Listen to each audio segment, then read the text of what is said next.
13 de abril de 1979 nacional político, una sólida formación académica y una destacada trayectoria profesional.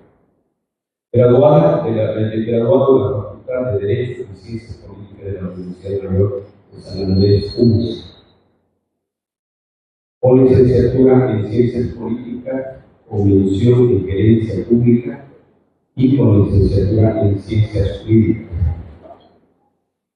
Su pasión por el aprendizaje lo llevó a continuar su formación en diversos cursos de especialización, maestrías, diplomados y seminarios, abarcando áreas como el derecho constitucional, la educación superior y la gestión pública.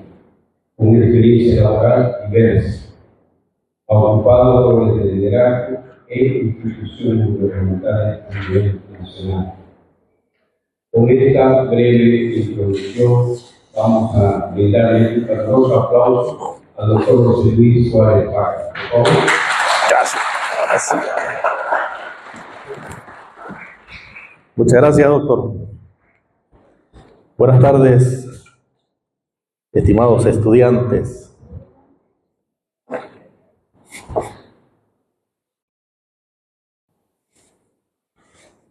Agradecer a las autoridades de la Universidad Masónica de Pando, al rector, al vicerrector de nuestra superior casa de estudios, al decano de la Facultad de Derecho y Ciencias Jurídicas, del área de Ciencias Jurídicas y Políticas, al director Giovanni Chuquimia de la carrera de Derecho. Me voy a permitir en estos minutos hablarles sobre algo que está en boga día a día en la preocupación de toda la ciudadanía, no solo de nuestro país, sino también del mundo. ¿Y cuáles son esos grandes problemas que nos aquejan hoy a la humanidad? Son problemas relacionados a la crisis climática. Y a esos problemas tenemos también que buscarle las soluciones paulatinamente desde el ámbito del derecho, desde el ámbito de la ciencia política, desde el ámbito de la sociología, desde el ámbito de la economía y de todas las áreas del conocimiento que nosotros conocemos y que estamos día a día dentro de las universidades, dentro de la academia, debatiendo. En ese sentido, que hay algunas teorías que colocan al hombre como actor principal del desarrollo de las sociedades. Y esa teoría básicamente es una de ellas denominada el antropoceno. Y hay otra teoría que está en contraposición de aquella, que es la teoría biocentrista. Y justamente de eso es lo que vamos a hablar el día de hoy. La teoría del antropoceno, por ejemplo, colocan al hombre en el centro de la Tierra. Si nosotros nos retrotraemos a lo largo de la historia, desde la Biblia, ¿no?, pone al hombre en el centro mismo de la Tierra. Entonces, pone al hombre como principal actor dentro del escenario principal que viene a ser el globo terráqueo. Es el hombre como coronación de la creación de Dios, para los que creemos en la teoría creacionista, porque solo hay dos teorías acerca de la existencia del hombre y de la humanidad. O creemos en la teoría creacionista o creemos en la teoría evolucionista. No hay más. Si ustedes conocen otra teoría, me dicen. Pero todo este conocimiento que vamos consolidando dentro de la cátedra, dentro de la academia, dentro de la dialéctica, están relacionados a estas dos teorías, la creacionista y la evolucionista. Depende de nosotros de qué lado nos ponemos. Es decisión de cada uno de nosotros. Entonces, ya en la creación, si nosotros hablando del creacionismo, del hombre como esencia principal dentro de la tierra, Mire, me he permitido el día anoche y el día de hoy cómo introducir este tema al debate del derecho y de la ciencia política. Y cuando nosotros carecemos de algún conocimiento o vemos que algunas cosas no están en contradicción, porque hoy en día somos una sociedad que está en constante contradicción, en constante desequilibrio. Y es ahí donde uno empieza a buscar dónde está el origen del desequilibrio del hombre, de la sociedad de hoy. El desequilibrio humano y el desequilibrio climático. Y si nosotros nos basamos, por ejemplo, desde el ámbito espiritual o bíblico, desde el ámbito de la creación misma, nos vamos allá a Génesis y dice: en el principio creó Dios los cielos y la tierra estaba desordenada y vacía, y las tinieblas estaban sobre la faz del abismo, y el Espíritu de Dios se movía sobre la faz de las aguas. Ya de entrada podemos sacar una primera conclusión acá. En el primer versículo de Génesis, nos habla que al principio la sociedad, la tierra, estaba desordenada. ¿Y qué tiene que ver eso con el tema que estamos abordando el día de hoy? He aquí una simple conclusión. Donde hay desorden, no hay desarrollo. Donde hay desorden, no hay equilibrio. Esa es la primera conclusión que podemos sacar. Entonces, y llamó Dios a la luz, dice en el versículo 5, y a las tinieblas llamó noche, y fue la tarde y la mañana un día. Entonces aquí vemos que de ese desorden, las cosas, Dios la fue acomodando y le dio nombre a cada cosa, día, noche, a cada animal, a cada planta, le dio nombre. Y ahí viene otra conclusión, el principio del orden. Para que las sociedades se desarrollen, para que las sociedades crezcan, tenemos que ordenarnos. En todos los sentidos, tenemos que buscar el equilibrio espiritual, secular, ecológico, en todos los niveles de la vida misma. Entonces, orden es otra de las conclusiones a las que podemos nosotros llegar. Y allá en Génesis, ya en el versículo 24 del capítulo 1, dice: luego dijo Dios, produzca la tierra seres vivientes según su género, bestias y serpientes. Y mire, hoy día, y da la casualidad que en este versículo, para introducir al tema de las transformaciones jurídicas y políticas de la cuestión de la crisis climática, he descubierto dos cosas que no lo había visualizado antes. Aproximadamente, yo he leído la Biblia en los 45 años que tengo unas 7 veces. 2 veces antes de que cumpla los 16 años. Y posteriormente a eso, lo hice no porque sea un fanático del cristianismo o sea un fanático religioso. Lo hice porque cuando yo estaba en la universidad, como ustedes, en primer año o segundo año de ciencias políticas, tenía un docente que él era ateo. No cree en la teoría creacionista. Pero recuerdo bien, hay docentes que a nosotros nos marcan nuestras vidas.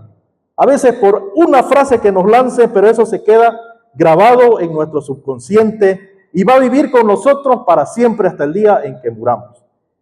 ¿Y cuál es esa frase que este docente me dijo? Que dicho sea de paso, llegué a ser su ayudante de cátedra, que él era y es todavía docente en la Universidad Mayor de San Andrés de métodos de estudios y estadística. Él decía: jóvenes, hay que leer la Biblia aunque sea por cultura general, nos decía. Y yo me quedé con eso. No hay que leer la Biblia por fanatismo, hay que leer por cultura, porque en la Biblia encontramos la historia de los grandes políticos, la historia de los grandes jurisconsultos, Ahí está un claro ejemplo, el libro de los jueces. Todo un libro acerca de cómo era la norma o cómo los jueces dictaminaban la conducta en aquella época. ¿No? Entonces, eso es importante. Y entonces aquí yo descubrí algo. Dice, produzca la tierra seres vivientes según su género. Claro, y nosotros, cuando malinterpretamos a veces lo que leemos, decimos, no, Dios creó el universo, creó al hombre, creó los animales, todas las especies. Y acá dice algo que a mí me llamó la atención. Dice, produzca la tierra seres vivientes según su género. Es decir, Dios ya no creó a los restantes seres vivientes, la misma naturaleza. Por eso me gusta el derecho natural, porque el derecho natural tiene sus normas, que nosotros no las entendemos, pero están ahí. Un derecho natural es el ciclo de la vida, por ejemplo. ¿No? Es norma de que todo ser humano nace, crece, se reproduce y muere. Nadie escribió eso. Está ahí en la naturaleza. Es parte de la naturaleza. Entonces, para que ustedes se den cuenta, y está aquí, dice, produzca la tierra seres vivientes según su género. Bestias y serpientes. Y aquí hay otra cosa que he descubierto, estimados estudiantes, ¿no? Dice, produzca la tierra seres vivientes según su género, bestias y serpientes, y animales de la tierra según su especie. Entonces, otra conclusión a la que yo pude llegar aquí es que Dios no creó a las suegras, ¿no? Aquí dice, ¿no? Produzca la tierra, dice, ¿no? Entonces, la naturaleza ha creado, Dios hizo el escenario, puso al hombre, y la propia naturaleza fue evolucionando, fue encontrando el equilibrio. Eso por un lado, para hablar de el antropoceno y el biocentrismo. Otras interpretaciones que están fuera de la Biblia, por ejemplo, hay otras que señalan que el hombre es un microcosmos. ¿Qué significa esto? Que el hombre, esta teoría señala, es un reflejo del universo, un microcosmos, que contiene en sí mismo los elementos de todo lo creado. Y de alguna manera es cierto, porque nosotros los seres humanos somos materia, somos espíritu, somos alma. Entonces, si creemos en la teoría creacionista, algo de Dios está intrínseco en nosotros. Entonces, es la teoría del hombre microcosmos. Después vienen otras ya dos teorías más conocidas, y es para ir ingresando al tema: el humanismo y el antropocentrismo. ¿Qué propugna el humanismo? Y un claro ejemplo, no sé ahora, pero cuando yo salí bachiller, nuestro título de bachiller decía bachiller en humanidades. Otro claro ejemplo de poner al hombre en el centro de la tierra, como ser dominante de todo lo demás.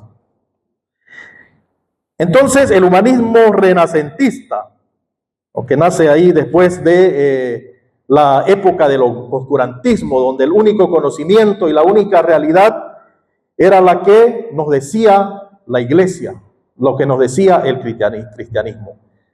Pasa esa etapa que dura aproximadamente 11 siglos y empieza el renacentismo. En la época del oscurantismo, Dios era el centro de todo. Ya en la época del humanismo, el hombre es el reflejo puro del universo. Entonces,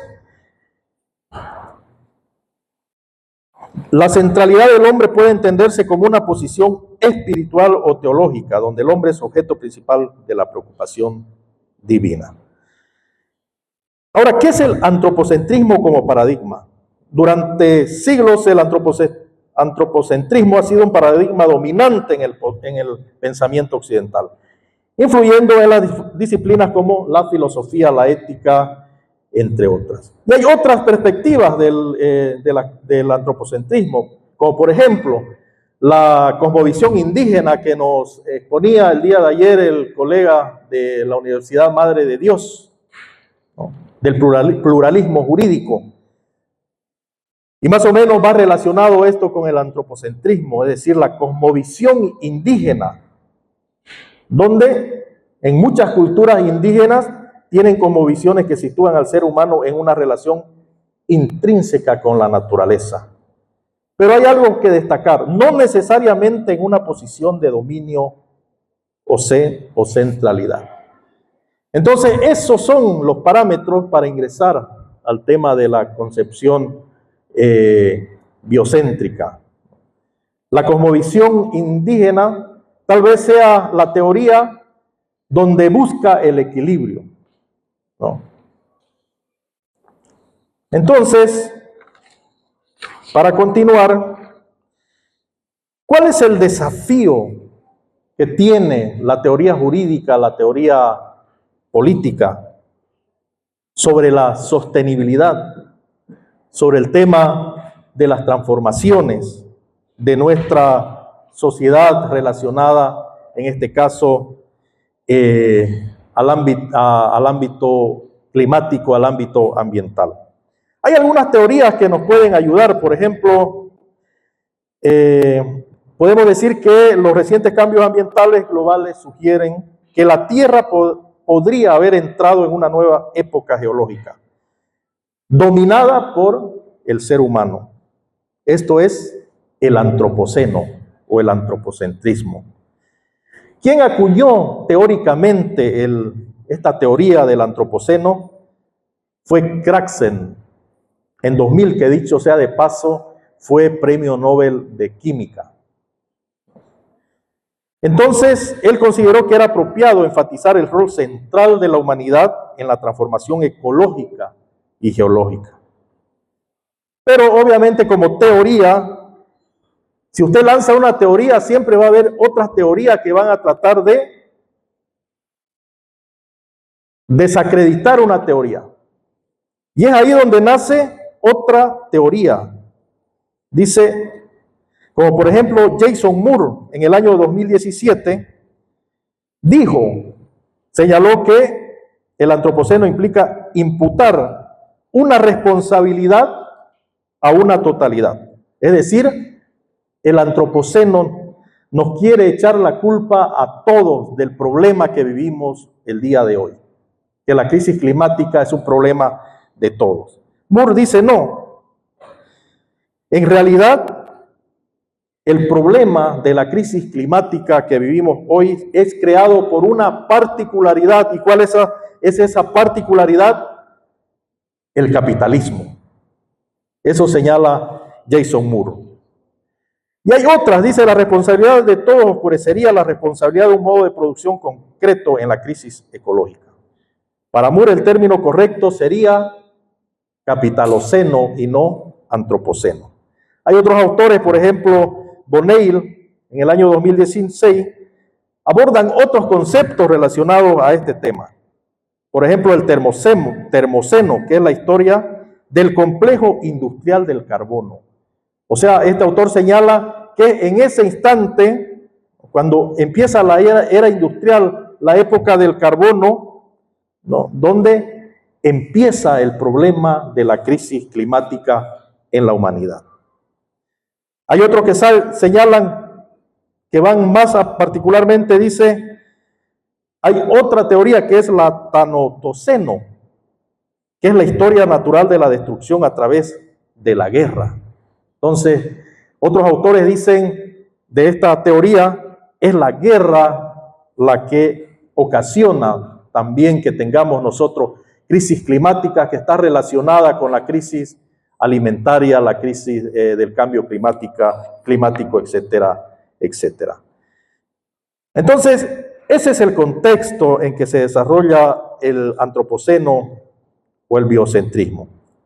Entonces, la solución, señalan otros autores, están en alianzas que nos ayuden a aprender a vivir y morir juntos en un planeta herido y por recuperar, porque hoy por hoy nuestro planeta está herido, sangra, sufre, está enfermo, porque vivimos en un planeta enfermo, porque somos una sociedad enferma, que no encontramos el equilibrio.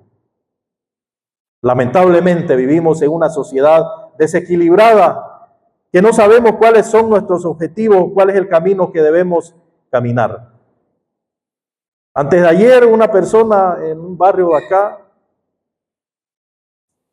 de forma individual, se degolló y se quitó la vida. ¿Qué es eso? ¿Qué pasa? Ahí es un claro ejemplo del desequilibrio.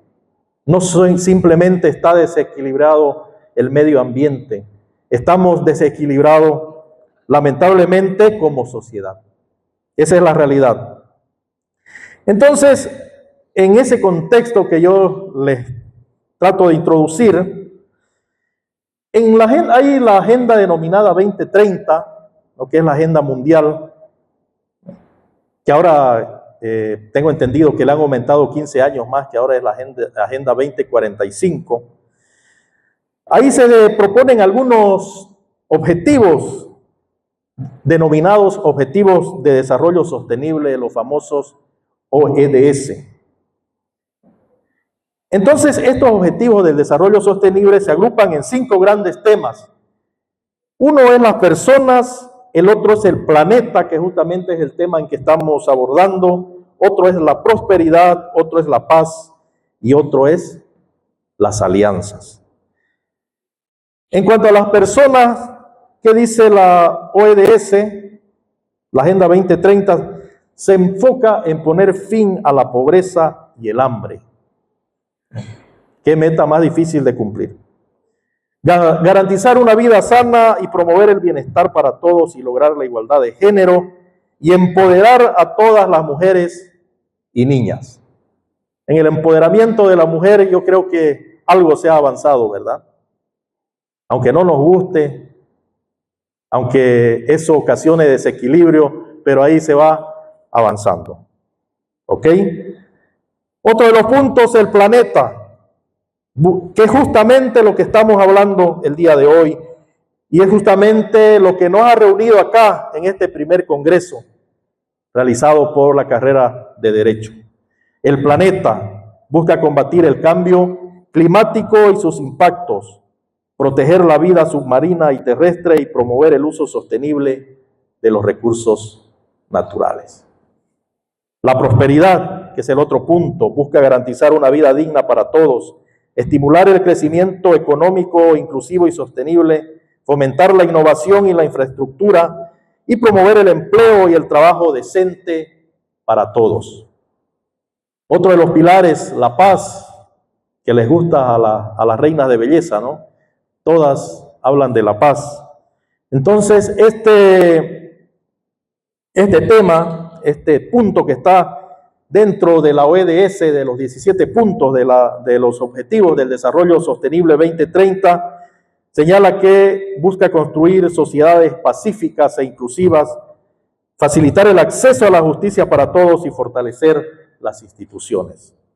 Y por último, las alianzas. Reconoce que nadie puede alcanzar estos objetivos por sí solo y que las alianzas son esenciales para lograr un impacto duradero. Entonces, eso, señores, es la antesala de los principios jurídicos claves.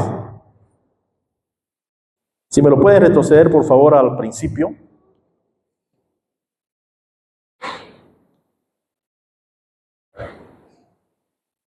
Al principio, por favor. Y eso es, atrás, por favor. Justamente aquello que abordamos hoy día, las transformaciones jurídicas y políticas ante la crisis climática, que es un desafío del siglo XXI. Adelante, por favor. Entonces, En síntesis, ya haciendo la introducción que hicimos, ¿de qué se trata la concepción biocéntrica? Reconocimiento de la naturaleza como sujeto de derechos. En primer lugar, la concepción biocéntrica señala que se debe respetar la naturaleza, dejar de ver a la naturaleza como un mero recurso y reconocerla como un ser vivo con derechos propios. Entonces, ese es lo primero que tenemos que conocer acerca de esta concepción.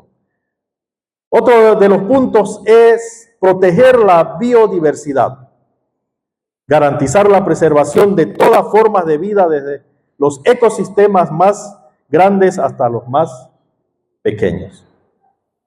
Otro de los puntos de la concepción biocéntrica es la búsqueda del equilibrio ecológico, es decir, entender que el bienestar de la humanidad depende del mantenimiento del equilibrio en los sistemas naturales. Y otro de los puntos de la concepción biocéntrica es la responsabilidad compartida. Asumir una responsabilidad colectiva por el ciudadano, por el cuidado y protección de la madre tierra o del medio ambiente, como nosotros queramos señalarlo. Yo recuerdo que antes en la academia o en las universidades, cada quien se abocaba a su ámbito del conocimiento. El abogado al ámbito de las leyes, de las normas.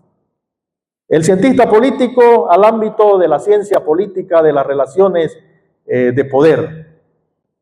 El biólogo se encargaba de los seres vivos. El agrónomo de los suelos, etcétera, etcétera. Pero ¿qué dice esta concepción biocéntrica? Hoy por hoy la responsabilidad tiene que ser compartida. Porque la crisis climática es un problema global. No es un problema de una rama del conocimiento. Es un problema que nos converge a todos los seres humanos, profesionales, no profesionales, seamos de la rama que seamos del conocimiento. Entonces, si hoy yo quisiera dejar este mensaje o dejar un mensaje, es que el problema de la crisis climática es un problema que nos involucra a todos. Porque nosotros los seres humanos cometemos el error, ¿no, profe? De buscar las soluciones, que las soluciones vengan del gobierno, que venga del vecino, que venga del profesional del área. Las soluciones de los problemas de hoy no lo va a solucionar el vecino, no lo va a solucionar el gobierno, sino lo vamos a solucionar nosotros mismos. Un claro ejemplo, los que se sanaron de COVID en su casa estamos vivos, me incluyo. La mayoría que fueron a los hospitales, creo que un 70-80% salieron embolsados, lamentablemente, y me disculpo por si alguien de acá ha salido algún familiar de ustedes. Entonces, en ese momento, nosotros, los seres humanos, aprendimos a que teníamos que sanarnos o que teníamos que agarrar y tomarlo de lo que teníamos en nuestra casa para sanarnos, para poder inmunizarnos. Esa es la palabra correcta.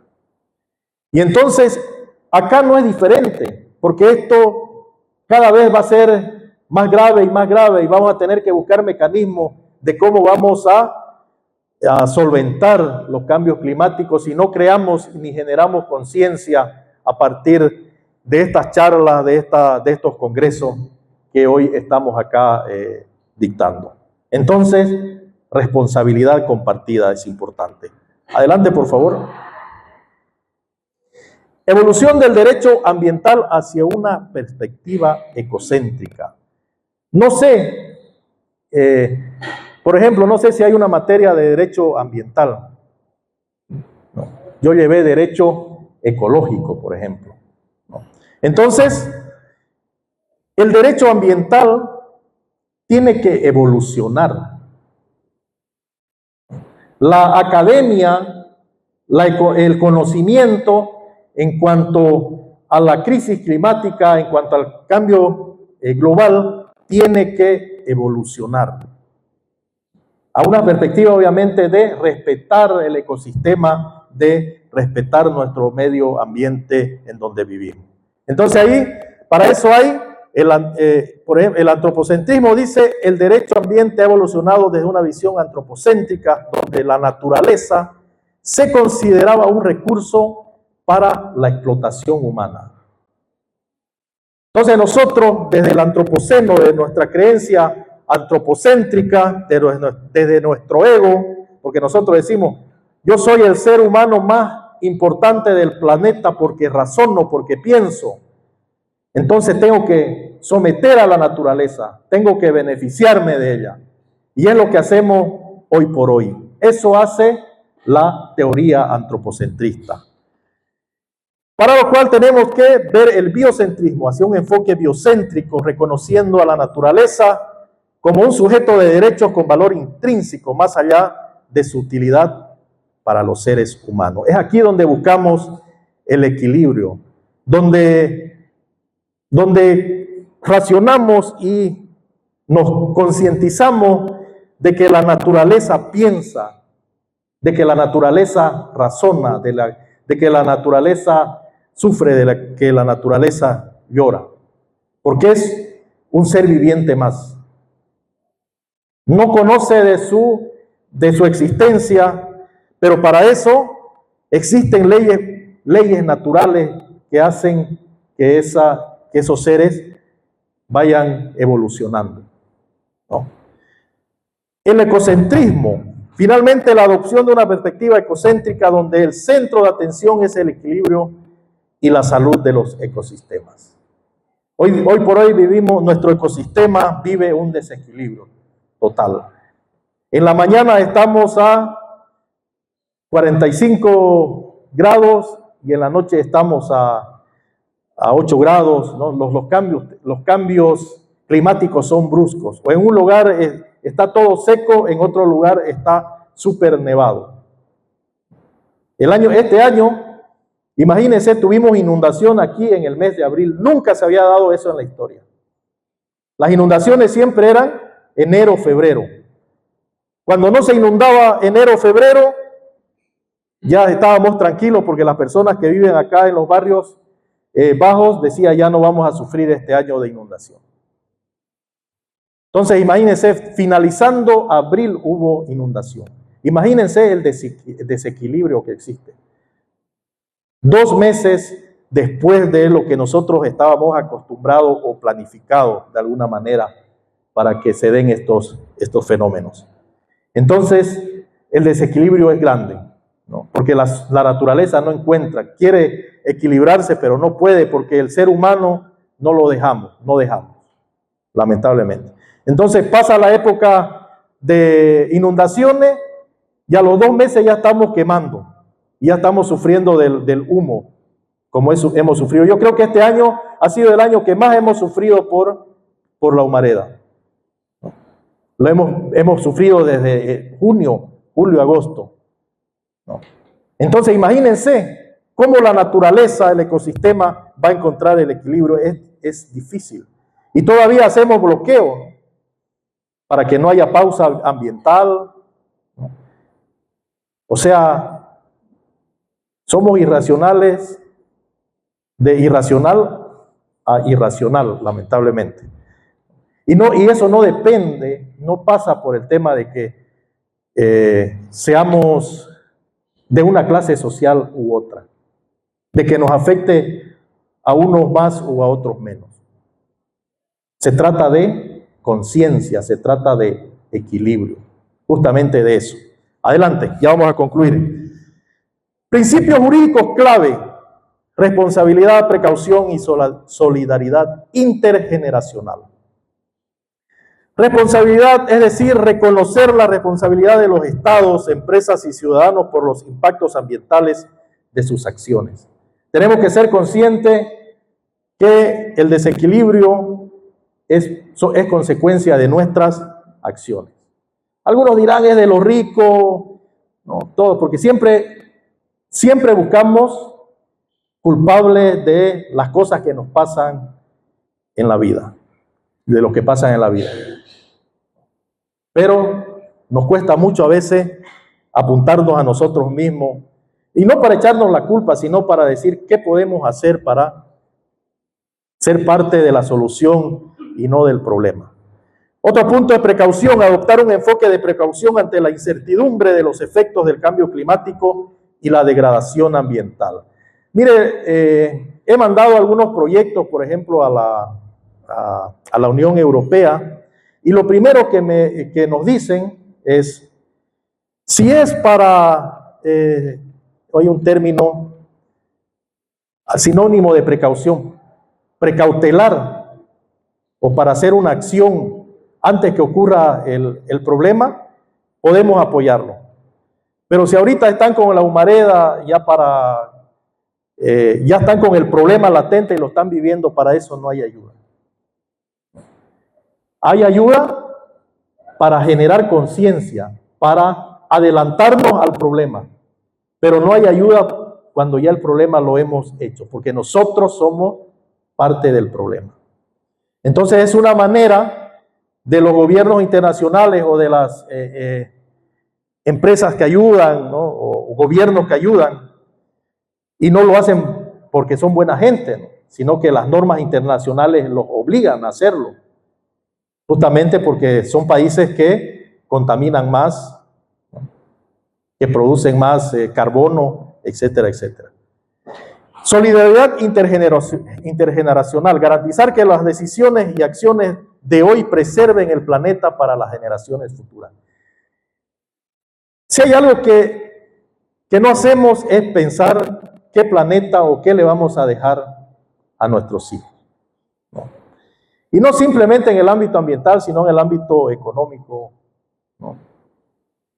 Lamentablemente, por ejemplo, somos una sociedad, yo siempre digo, en el ámbito económico no tenemos una cultura, no tenemos educación financiera, por ejemplo, ¿no? Una regla básica de educación financiera es: no gaste más de lo que ganas. Básico.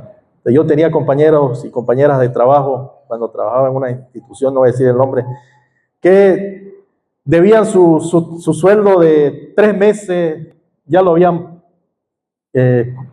prestado su aguinaldo, ¿no? Entonces imagínense cómo esas personas van a producir y van a ser los agentes de cambio para mejorar o para buscar el equilibrio de esta sociedad, ¿no? Si saben que van a recibir su dinero y que no va a entrar a su billetera, lamentablemente, ¿cómo van a producir? Entonces desde ahí viene el problema, porque los problemas son generales, ¿no?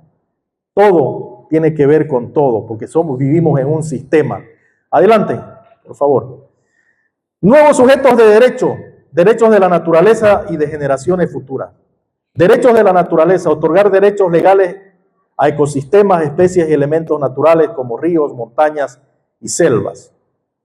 Derechos de generaciones futuras: garantizar que las decisiones de hoy no comprometan el bienestar de las generaciones venideras. Gobernanza global, que es un término que está siempre en boga actualmente, es decir, fortalecer la cooperación internacional y la gobernanza ambiental a nivel mundial. Hay cooperación, pero como les decía, esas son las reglas que nos ponen. Si los proyectos son para prevenir, podemos ayudar, pero si ya tenemos el problema, lamentablemente no podemos hacer nada. Adelante.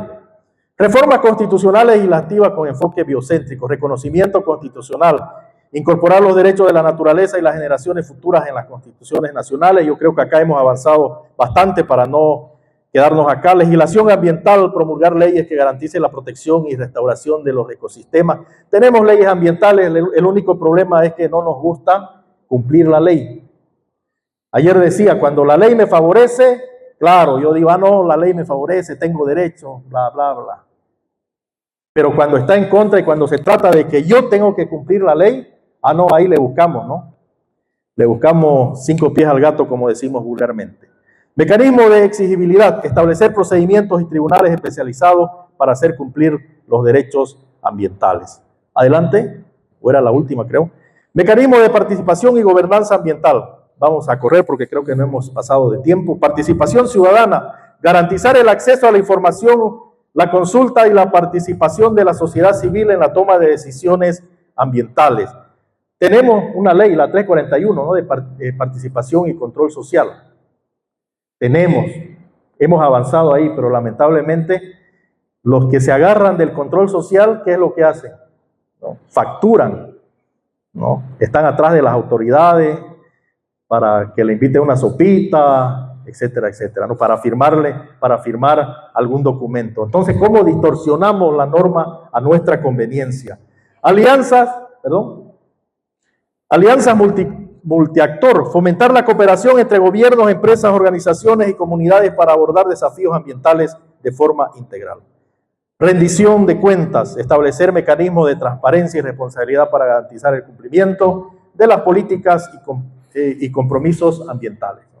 Ahora, ahí yo creo que hemos avanzado bastante, hay normas, ¿no?, tanto en la gobernación, por ejemplo, la ficha ambiental. Acá el ingeniero Alba tiene más conocimiento, tal vez nos pueda ayudar más en el momento de que podamos interactuar. Entonces, ¿cuáles son los desafíos y oportunidades para la implementación efectiva? Los desafíos: resistencia al cambio.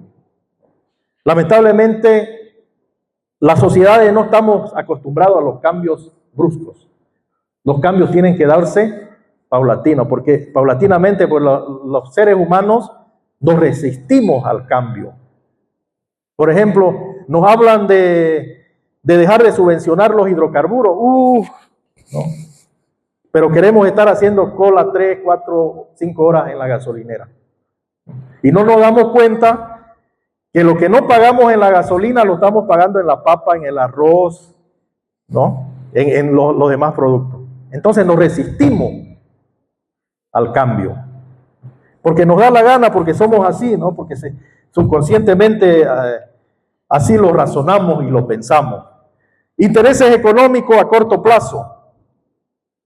Aquí que las empresas, por ejemplo, no les interesa la maderera, las que explotan minería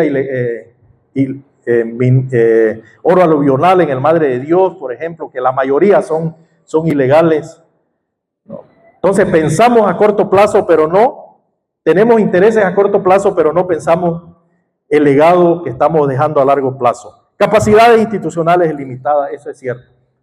Las instituciones no tienen capacidad de controlar eficazmente la deforestación, la tala indiscriminada de árboles, y todo lo que tiene que ver con los recursos que se fugan de nuestro departamento. Ahora, ¿cuáles son las oportunidades que tenemos? No todo es malo. Las oportunidades las podemos crear nosotros. Oportunidades de innovación jurídica y tecnológica. Ahora las leyes las tenemos en una aplicación, lo tenemos en el ChatGPT, en el Gemini, en el Claude, etcétera, etcétera. Están ahí. Movilización social y conciencia ambiental. Yo con tristeza he visto, y yo me crié en el campo, de ahí vengo, pero miraba hace unas 2 semanas atrás que hubo bloqueo para que se permitan la quema, ¿qué se llama? El quema legal, ¿no? Porque tienen derecho, es verdad. Pero si nosotros hablamos de conciencia, ¿ahí hay conciencia ambiental? Es la pregunta que tenemos que hacernos. Cooperación internacional y financiación climática. Los mismos problemas que tenemos en el tema climático lo tiene Brasil, lo tiene el Perú, lo tenemos Bolivia, etcétera, etcétera. Entonces necesitamos, hoy más que nunca, en este mundo globalizado, interrelacionado por la tecnología, por las redes sociales, por la inteligencia artificial, necesitamos tener más cooperación para poder afrontar entre todos estos problemas que nos aquejan. Creo que eso era lo último. Eso era lo último, así que muchas gracias. Van a disculpar que me he excedido un poquito.